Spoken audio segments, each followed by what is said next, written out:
The envelope sat alone on the polished granite counter of Sophia Carter's apartment. Its gold lettering shimmered under the warm kitchen lights, elegant, almost mocking. It was from him, her ex-fiancé's law firm. Even before opening it, her stomach tightened into a knot. She didn't need to read the embossed words to know what it was. An invitation to the gala, the very same one half of her company's board would be attending. For most people, it would have been an opportunity. For Sophia, it felt like a test. And the thought of walking in there alone, with her ex, Robert, parading his perfect new life, made her throat close. She scrolled through her contacts, thumb flicking faster and faster. Names blurred. Old colleagues, distant friends. No one who fit the part. No one she could walk in with and hold her head high beside. Her phone buzzed with a news alert. Almost by accident, her eyes caught the headline. Teacher saves student from fire, loses home. The image beneath it froze her. A man in smoke-stained clothes carrying a small child from flames. His eyes, kind, steady but unbearably tired. She read his name twice. Michael Hayes. Sophia stared at the photo, then at her keyboard, then back at the envelope. Her chest tightened. A thought formed. Dangerous. Ridiculous. Impossible.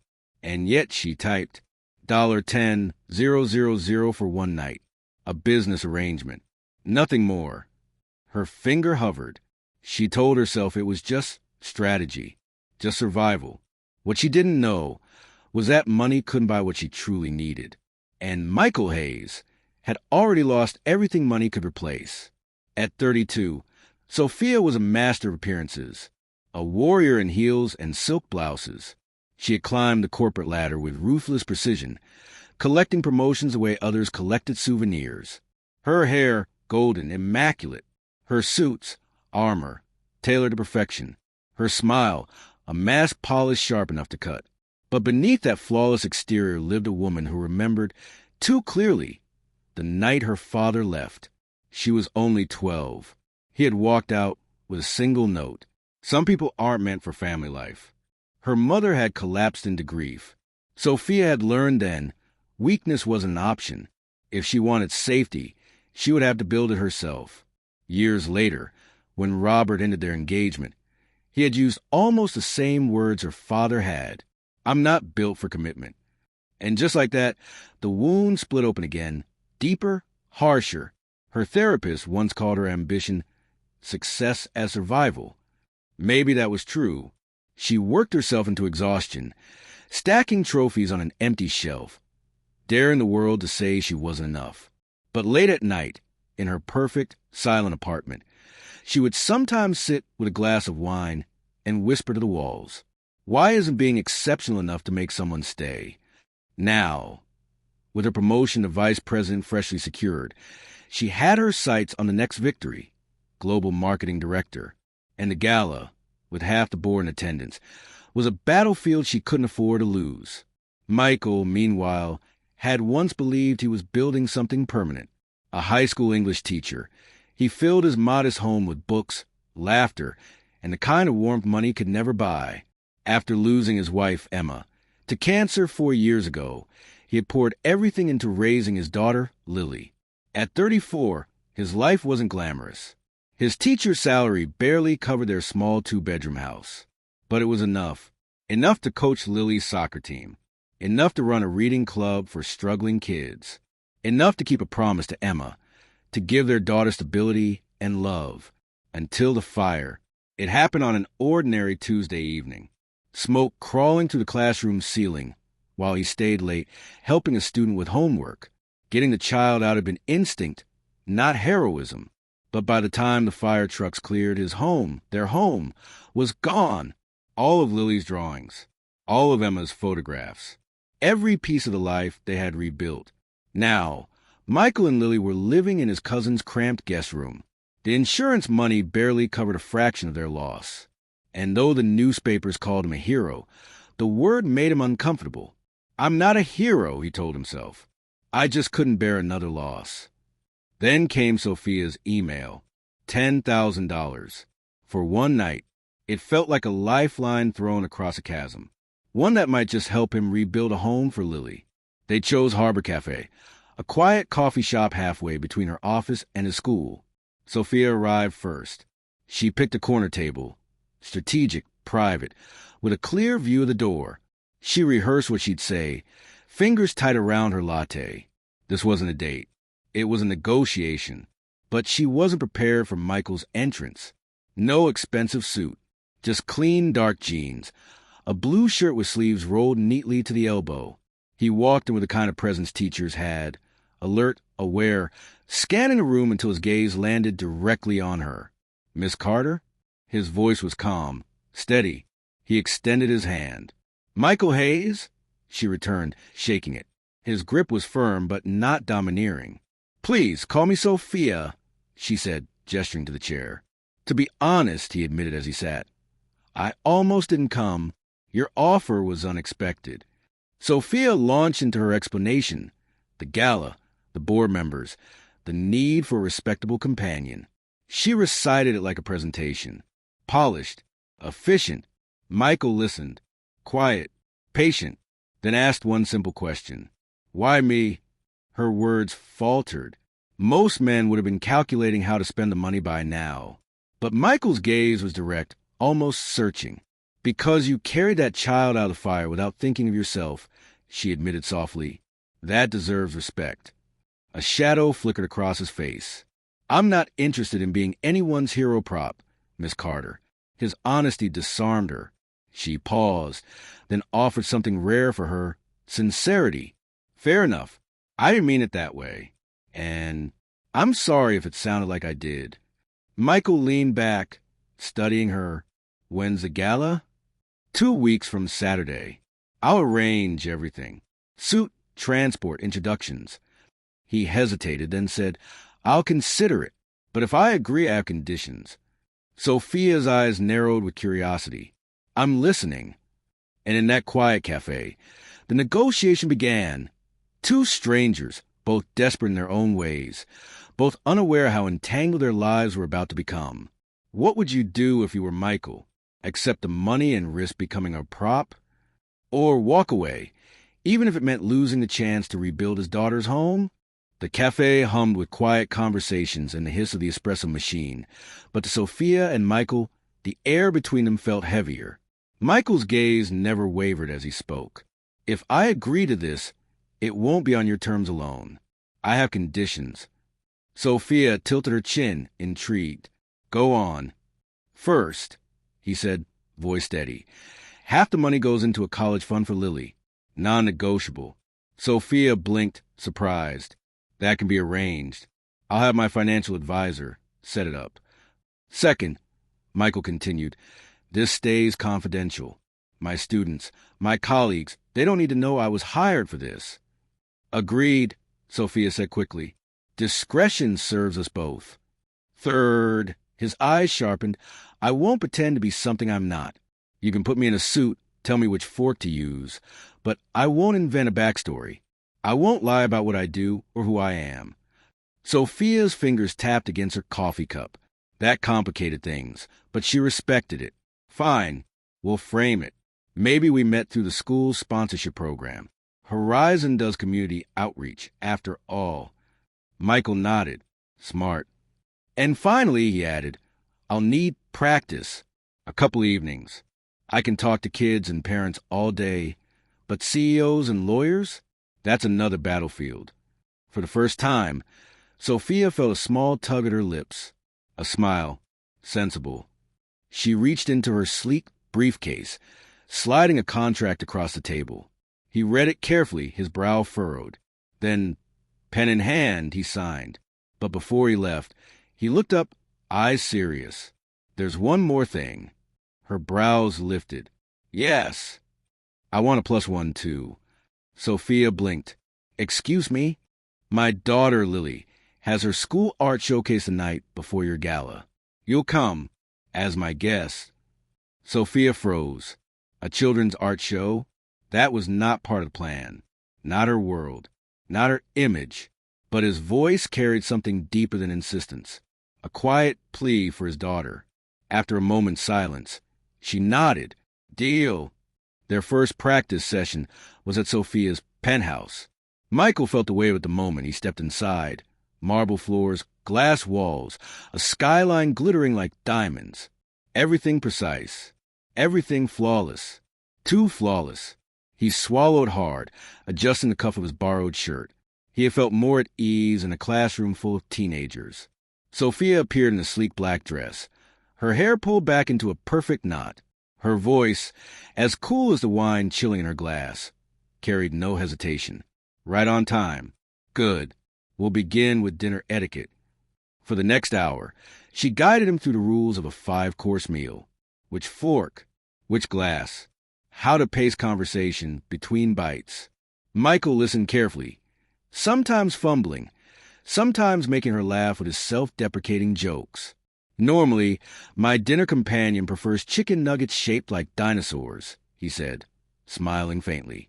Sophia glanced at him, caught off guard by the warmth of his tone. Something in her chest softened before she quickly covered it. My father used to say saving the best bite for last was the mark of an optimist, she murmured, then changed the subject quickly. Now, dancing. She connected her phone to the speakers. Strings and piano filled the penthouse.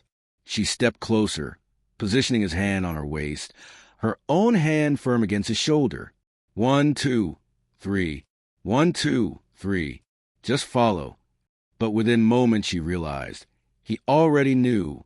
His steps were steady, natural. You've done this before, she observed. Michael's eyes softened. Emma loved classic movies. We'd practice in the living room sometimes. A shadow crossed his face, but the warmth in his voice lingered. Sophia, without meaning to, relaxed into his lead. For the first time, she wasn't performing a part. She was simply moving with someone. The music ended. They lingered a moment too long before Michael stepped back. Your turn, he said. If we're convincing, you should know more about me too. I teach English literature. My students are reading To Kill a Mockingbird. Sophia's composure cracked, her eyes brightening. That was my favorite book in school. Michael smiled faintly. Mine too, though convincing 8th graders to care about Atticus Finch, that's a battle all its own. And for the first time, their conversation flowed, not about strategies or appearances, but about stories, courage, and the weight of promises. The next evening, Sophia found herself in a bustling elementary school hallway, fluorescent lights buzzing overhead. Children's laughter and the rustle of paper filled the air. She felt utterly out of place. Her cashmere sweater and dark jeans looked almost too careful, too deliberate, in this chaos of finger paint and glitter glue. Michael spotted her at the entrance. Relief flickered in his eyes. You came. We had a deal, she reminded him, though they both knew she could have found an excuse. He leaned closer, voice low. She's nervous. This is her first big event since the fire. Sophia followed him to a small display table, where an 8-year-old girl with curly hair and Michael's thoughtful eyes was arranging paper stars around her painting. Lily, Michael said gently, this is Miss Carter. The girl looked up, studying Sophia with unnerving perception. Then she said, Dad, she looks like the owl from the Midnight Library. Michael chuckled softly. Maybe he's right. Sophia knelt to meet Lily's gaze. You can call me Sophia. Your father says you're quite the artist. Lily's lips curved into a shy smile. Do you want to see my painting? It's not as good as the first one, but Dad says it's even better because I made it twice. I'd love to, Sophia whispered. Lily led them to a watercolor painting of a small house. 3 figures in the yard. Lily, Michael, and a woman with a warm smile. Emma. Sophia's chest tightened. The care Lily had taken with her mother's face, it was both beautiful and heartbreaking. It's wonderful, Sophia said sincerely. You captured the feeling. That's harder than anything. Lily beamed, but before Sophia could say more, a sharp voice sliced through the moment. Michael Hayes. They turned. A woman in her 40s approached, polished and calculating. She gave Lily a pitying smile before fixing her eyes on Sophia. Well, she said smoothly, and you are? Sophia straightened, extending her hand with the same commanding presence she used in boardrooms. Sophia Carter, Vice President at Horizon Investments. Michael and I are together. The words hung between them, deliberate, daring. And in that moment, something in Michael's eyes shifted. What do you think Sophia really felt when she claimed she and Michael were together? Was it just strategy, or something more she didn't dare admit? The night of the gala arrived with unseasonable rain. Drops streaked the taxi window as Michael Hayes stepped out in front of Sophia's towering apartment building. The doorman, who had eyed him with suspicion the first time, now offered a nod of recognition, almost respect. Michael tugged at the cuffs of the tuxedo Sophia had arranged for him. It fit perfectly, but it didn't feel like him. It felt like a borrowed skin. Upstairs, the door opened to reveal Sophia Carter in a gown the color of midnight. Fabric clung to her like liquid silk, her earrings catching the light with every breath. For a moment, Michael simply stared. She looked like she had stepped out of a dream, but Sophia wasn't steady. Her fingers fumbled with an earring clasp that refused to stay in place. "Here," Michael said gently. He reached forward, years of helping Lily with stubborn buttons making his hands deft. With one quiet click, the clasp was secure. Sophia exhaled softly, almost reluctantly. "Thank you. You clean up well, Mr. Hayes." High praise from a marketing executive, he teased with a small smile. Though Lily said I look like her principal. Less scary, but still. The mention of Lily eased the tightness in Sophia's shoulders. The car ride through the rain was silent at first. Streetlights flashed across Sophia's face, casting her expression in fragments. Sharp, soft, unreadable. Finally, she spoke. "There's something you should know. About Robert. My ex." Michael turned to face her, giving her his full attention. "People think we grew apart. That it was mutual. Civilized." Her eyes stayed fixed on the window. "The truth is, he left a week before our wedding. Said he wasn't built for commitment. He figured that out on his bachelor trip." Her voice was steady, but Michael could hear the fracture beneath it. "I'm sorry," he said quietly. No embellishment. No pity. Just truth. Sophia forced a small smile. Ancient history.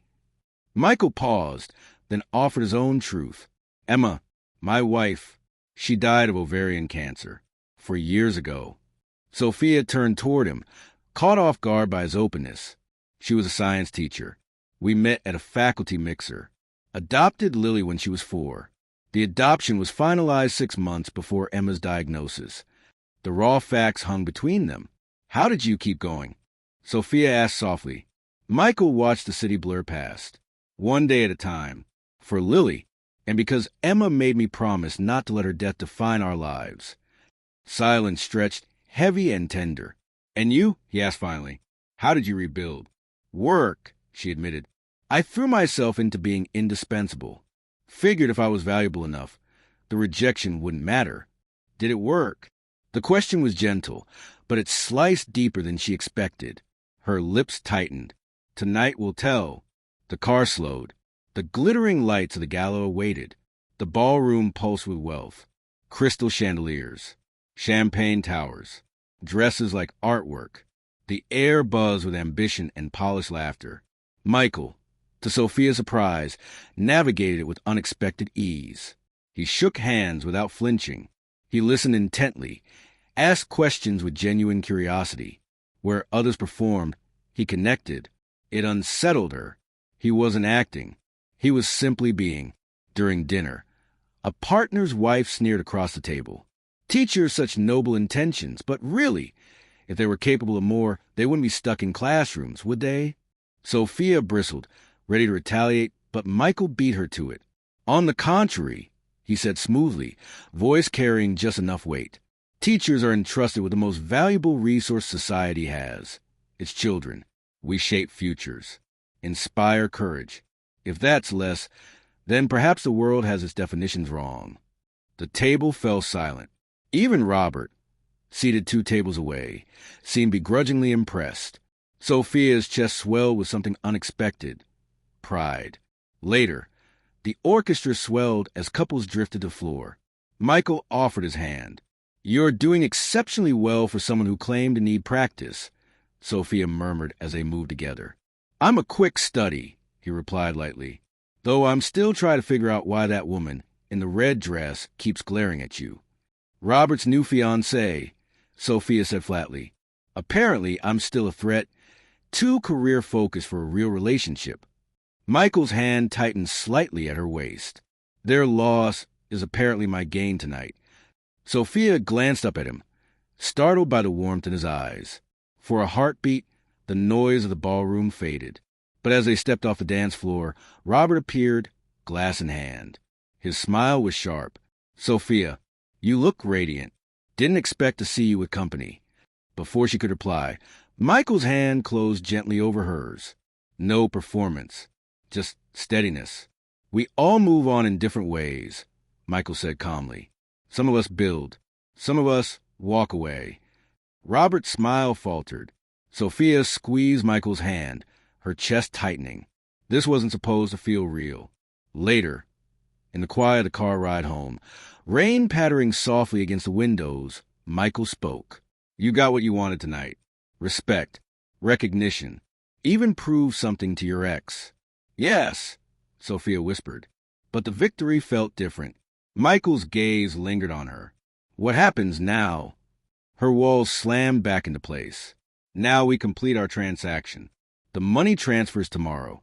As agreed. Michael nodded, his face unreadable, though something flickered disappointment. Of course.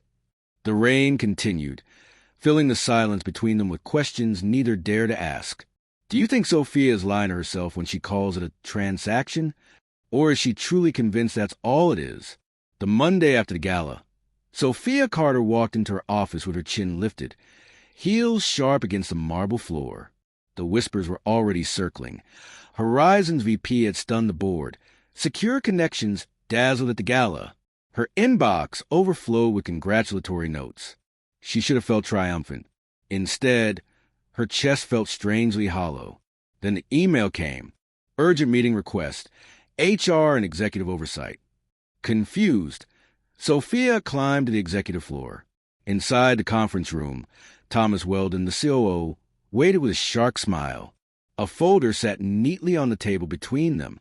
Olivia, he began smoothly, his voice laced with false concern. Some things have come to our attention. He slid the folder toward her. Photographs.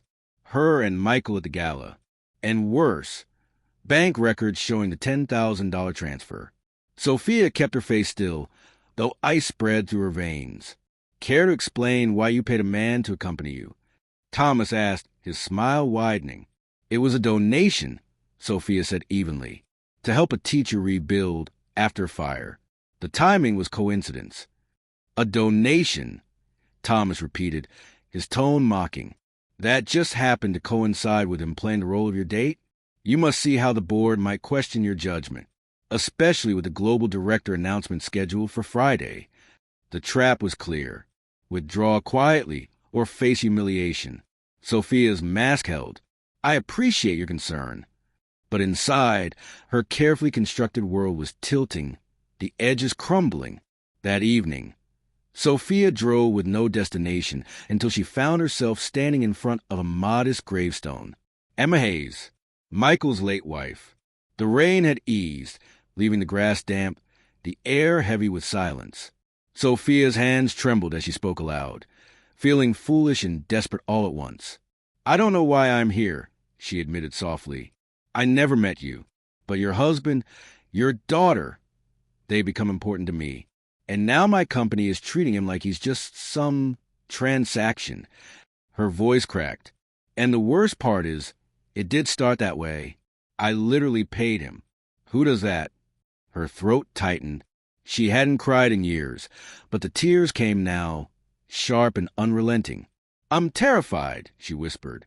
Not of losing my job. I could get another. I'm terrified of becoming like my father, like Robert, of walking away when things get complicated. The words lingered in the damp air. For the first time, Sophia admitted them not just to herself, but aloud. Her phone buzzed. Thomas Weldon's name lit the screen. She considered ignoring it, but something inside her steadied. Thomas, she answered coolly.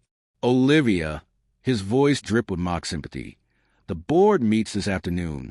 I thought it best to remind you, certain relationships might raise questions. Actually, she interrupted, her tone sharp and unshaken. "I wanted to speak with you about Horizon's educator support initiatives. They're woefully inadequate." A pause. "I don't see how that's relevant to—" "It's directly relevant," she cut in, "because a teacher you had investigated saved a child's life while losing everything he owned. That money you flagged? A donation. The only support he received, because our company failed to act where it should have." Her voice was calm, but inside she felt a tremor. For the first time in her career, she wasn't defending herself with perfection. She was fighting for something real. 3 hours later, Sophia stood outside the boardroom with Michael at her side. He looked uneasy, tugging at his jacket sleeve. "You're sure about this?" he asked quietly. "You've worked 20 years for that position." "I'm not sacrificing my career," she replied, steady. "I'm redefining it. On my terms." Inside, 20 pairs of eyes turned toward her. Thomas's smug expression said he expected her to crumble. Instead, Sophia introduced Michael as an educational consultant and launched into a presentation. She spoke not of profits, not of markets, but of responsibility, of children like Lily, of teachers like Michael, of a company that claimed to value community but failed to show it. When Michael spoke about underfunded schools, about his students, about the fire that took everything but not his hope, the room shifted. The board leaned forward. Thomas's smirk faded. Finally, the CEO, Edward Harrington, spoke. His tone was unreadable. "This is quite a departure from the global director role you've been pursuing. Why the sudden change?" Sophia glanced at Michael, drew strength from his presence. "Because I realize success isn't measured by titles or salaries. It's measured by impact. If Horizon wants to matter, it needs to start here." The room fell silent. After the meeting, Harrington asked them to stay. "That," he said slowly, "was either the bravest or most foolish move I've seen in 30 years.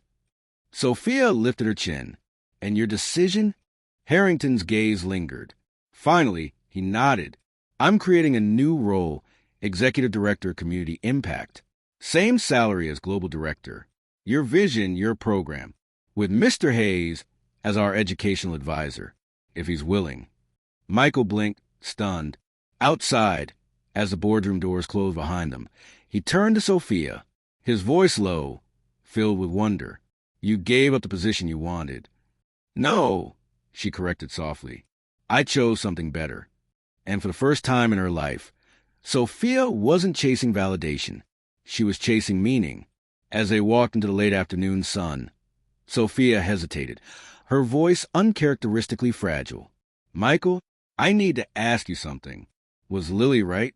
About how you feel when you talk about me?" Michael's expression softened, a flicker of vulnerability breaking through his calm. "What did she say?" Sophia swallowed. "She said you smiled different, like you used to in old pictures with Emma." Michael's gaze held hers. Quiet, steady, she's always been perceptive. The air between them thickened, heavy with something neither dared name. Do you think Sophia's choice to step away from her dream position was truly selfless, or was it the first time she acted for herself? 3 months later, the school auditorium buzzed with the familiar chaos of a children's recital. Parents shuffled programs. Siblings whispered loudly, shushed half-heartedly. The smell of floor polish and crayons lingered in the air. In the back row, Sophia Carter sat between Michael Hayes and his daughter, Lily. But unlike the art showcase, this time she wasn't hiding. She sat openly, hands folded, anticipation glowing in her chest. On stage, Lily adjusted the stool at the piano, her feet swinging nervously. She scanned the audience, searching. The moment her eyes landed on them, her face lit up. The spotlight caught her curls, her small frame dwarfed by the instrument. Then, with a deep breath, she began. Beethoven, more complex than the simple melody from her first recital. Notes stumbled here and there, but her determination carried her through. Sophia's heart swelled. She had spent weekends teaching Lily, discovering patience she never thought she had, sitting beside her while they puzzled through difficult passages. The final note rang out. Silence. Then applause. Polite, scattered. But Sophia and Michael rose to their feet. clapping louder than anyone else. Lily's grin stretched wide, her pride uncontainable. Weeks later, Sophia carried boxes through the doorway of a modest 3-bedroom home. Not her sleek penthouse, not Michael's cousin's spare room. Their house. The air smelled of fresh paint and new beginnings. In the backyard, Lily knelt in the dirt, smudges across her cheeks. "The flowers are growing," she called, bouncing with excitement. "And I found a nest with baby birds. Come see." Sophia and Michael joined her, crouching low. In the bush, tiny featherless chicks opened their beaks blindly, waiting to be fed. "We have to be quiet," Lily whispered. "If the mama bird thinks we'll hurt them, she won't come back." Sophia's throat tightened. "She's just protecting what matters most to her. Like you and Dad protect me," Lily said simply. Michael's arm slipped around Sophia's waist, his warmth steady against her side. For the first time in decades, she didn't feel like she was performing strength. She simply was. Later, as dusk settled, they stood in the kitchen unpacking. The sound of Lily humming drifted in from her room. Michael leaned against the counter, watching Sophia place mugs in the cupboard. His voice was quiet. "You know, when you first offered me $10,000 to be your plus one, I never imagined we'd end up here." Sophia turned, a wry smile tugging at her lips. "Neither did I." She reached for his hand, fingers intertwining. "But I'm glad." His thumb brushed across her knuckles, simple and certain. For a long time, Sophia had measured her worth in titles, promotions, victories. But standing in that kitchen, she realized she found something she had never known she wanted, not perfection, belonging. At Lily's next recital, the auditorium felt different, not intimidating, not foreign, familiar. When Lily sat at the piano this time, she didn't search the audience in fear. She found them immediately, her father's steady presence, Sophia's encouraging smile, and began to play with confidence. The melody soared, imperfect but alive. Michael leaned close, whispering, "She's finding her voice." Sophia's eyes never left the girl at the piano. "So am I?" The final notes faded into silence before applause thundered again. But this time, Lily didn't just beam with pride. She looked at them, her father and Sophia, and her smile was brighter than the stage lights. That night, as they locked up their new home, Sophia paused at the doorway, looking back. The house wasn't glamorous. It wasn't perfect. But it was real. It was hers. It was theirs. Messy, complicated, alive. She stepped outside, Michael's hand in hers, Lily skipping ahead. For the first time in her life, Sophia wasn't chasing an achievement. She was walking into a future she hadn't dared to imagine, and she felt free. When everything you work for suddenly shifts, when success no longer means titles or trophies, what do you think really matters most?